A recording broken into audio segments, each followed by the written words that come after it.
Sinasabi ko naman sa inyo, bahala talaga kayo kung hindi kayo naniniwala. Eto yung virtual talaga naman. Isa sa nakapagpatanggal ng mga pimple ko. Tingnan nyo, oh. Oh, mga dark spot na lang na naiwan. Talagang tinuyo niya na. At kung napanood niyo yung video ko nung nakaraan, na talagang namumugto yan, na kulang na lang, mga anak na lang mga pangga. So ayan, tuyo na rin. Oh, nakakaisang lagay pa lang ako, pangalawang lagay na to. Pero wala na. Tuyo na siya. Oh, diba? Tuyo na siya, be. Oh, so lagyan lang natin yung mga gusto pang sumibol. Para at least matuyo na.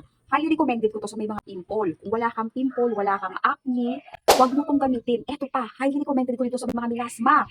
Yung mga nasunog na balat, highly recommended ko to. Kung ang face mo ay katulad dito, may nasa video na yan, ganyan, gumamit ka nito.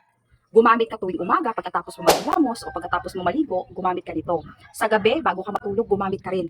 Mga melasma, ayan be, may mga pinagdaan ng nasunog yung face dahil sa nakakagamit na mga kung anong produkto. Eto, i-try mo lang din talaga to, promise. Sinasabi ko sa inyo, makinig kayong mabuti ha. Malaki na kayo. Alam niyo ng tama at mali. Kaya, check mo. Kasi sobrang discounted to ang mura niyan. Ito yung brand niya. Ito, ayan o.